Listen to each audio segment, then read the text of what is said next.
पशुपतिनाथ व्रत विधि। भगवान पशुपतिनाथ का व्रत सभी मनोकामनाओं को पूर्ण करने वाला व्रत है। यह व्रत सोमवार के दिन किया जाता है। ये भगवान शिव शंकर को समर्पित है। पशुपतिनाथ का व्रत बहुत ही साधारण तरीके से किया जाता है। इस वीडियो के माध्यम से हम पशुपतिनाथ व्रत के बारे में संपूर्ण जानकारी देंगे, जैसे कि यह व्रत कब करना है, किस वार को करना है, क्या क्या पूजन सामग्री चाहिए, क्या क्या नियम है और कब करना चाहिए। अतः वीडियो में लास्ट तक बने रहें। पशुपतिनाथ व्रत किस दिन करें? पशुपतिनाथ भगवान का व्रत सोमवार को किया जाता है। जिस मंदिर में एक व्रत करे उसी मंदिर में सभी व्रत करने हैं। इसमें सुबह और शाम दो समय पूजा की जाती है। पूजा में सुबह के समय इतना सामान ले कि वह शाम की पूजा के लिए भी पूरा हो जाए। कितने सोमवार करें? पशुपतिनाथ भगवान का व्रत 5 सोमवार किया जाता है। पूजन सामग्री: जल, पंचामृत, बेलपत्र, पुष्प, धतूरा, फल, चंदन, चावल, तलावा, जनेऊ, अबीर, गुलाल, साबुत मूंग, काली तिल, ज्योत, दीपक आदि।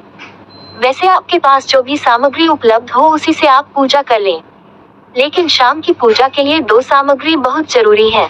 शाम की पूजा की 2 विशेष सामग्री: शाम की पूजा के लिए वही थाली लेकर जानी है और मीठे का प्रसाद बनाना है। प्रसाद में आप हलवा या खीर बना सकते हैं। प्रसाद बाजार से नहीं लाना है, घर में ही बनाना है। और प्रसाद को इतना ही बनाएं जितना आप मंदिर में ले जा सकते हैं, घर पर छोड़कर नहीं जाए, उसमें से किसी को खाने को भी नहीं दे। और 6 दीपक लेकर जाने हैं। सुबह शाम की पूजा कैसे करें? सुबह की पूजा आप शिव मंदिर में जाकर रोजाना की पूजा की तरह ही करें और थाली को घर पर लाकर रख दें। शाम को इसी थाली को पूजा के लिए ले जाना है। शाम की पूजा प्रदोष काल के समय करनी है। घर का बना प्रसाद, हलवा या खीर एक पात्र में रख लेना है। घी के 6 दीपक लेने हैं। 7वां कोई भी दीपक या बत्ती नहीं लेनी है। सबसे पहले 6 दीपक हमें मंदिर में जमीन पर रख लेने हैं और दीपक के नीचे कुछ चावल या पुष्प रख लेने हैं, क्योंकि दीपक खाली जगह पर नहीं रखते हैं। इनमें से 5 दीपकों को प्रज्वलित कर लेना है। 6ठा दीपक हमें प्रज्वलित नहीं करना है, लेकिन थाली से जमीन पर जरूर रखना है। फिर प्रसाद को भी किसी दोना या पत्तल में 3 हिस्सों में बांट लेना है। तीनों प्रसाद के पात्रों को भी जमीन पर रख लेना है। फिर आप अपनी पूजा करें। आरती के लिए नीचे रखे दीपक में से ना उठाएं, आप वैसे ही आरती कर सकते हैं। या फिर आरती के लिए आप कपूर लेकर जा सकते हैं, उसी से आरती करें। व्रत करने का संकल्प ले और अपनी मनोकामना भी शिव शंकर से कहें। प्रसाद के एक हिस्से को अपनी थाली में रखें, 2 हिस्से मंदिर में ही छोड़ दें। बिना प्रज्वलित करे दीपक को भी अपनी थाली में रखें और घर पर आ जाएं।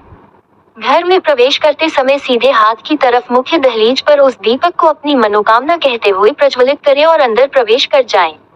व्रत कब खोलें? शाम के समय जब शाम की पूजा कर ले उसके बाद व्रत खोलें। पहले घर लाए हुए प्रसाद को पाना है, उसके बाद आपने जो भी घर में बनाया हो वह ग्रहण करें।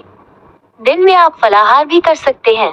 उद्यापन कैसे करें? पशुपतिनाथ व्रत का उद्यापन 5वें सोमवार पर करना है।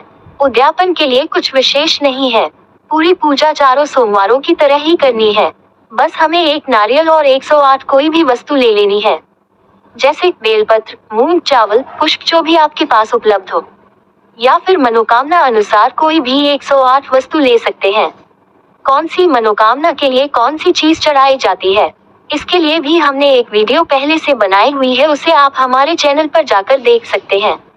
उन 108 वस्तुओं को शिवलिंग पर एक एक कर श्री शिवाय नमस्तुभ्यम बोलते हुए अर्पित करें और एक नारियल ले ले, उस पर कलवा लपेट लेना है और दक्षिणा के लिए 5, 11, 21 जो भी आपकी श्रद्धा हो पैसे ले लेने हैं।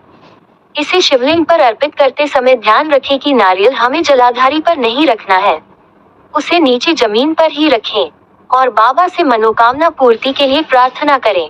बाबा 3 महीने में आपकी मनोकामना जरूर पूरी करेंगे। इस तरह आपके पशुपतिनाथ व्रत संपूर्ण हो जाएंगे। क्या व्रत बीच में छोड़ सकते हैं?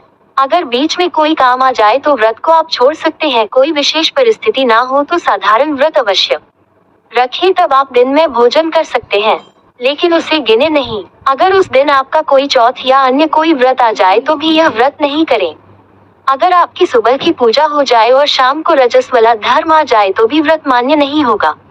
इस तरह आप सभी नियमों को धारण करते हुए पशुपतिनाथ भगवान का व्रत करें। भगवान आपकी मनोकामना जरूर पूरी करेंगे। हर हर महादेव।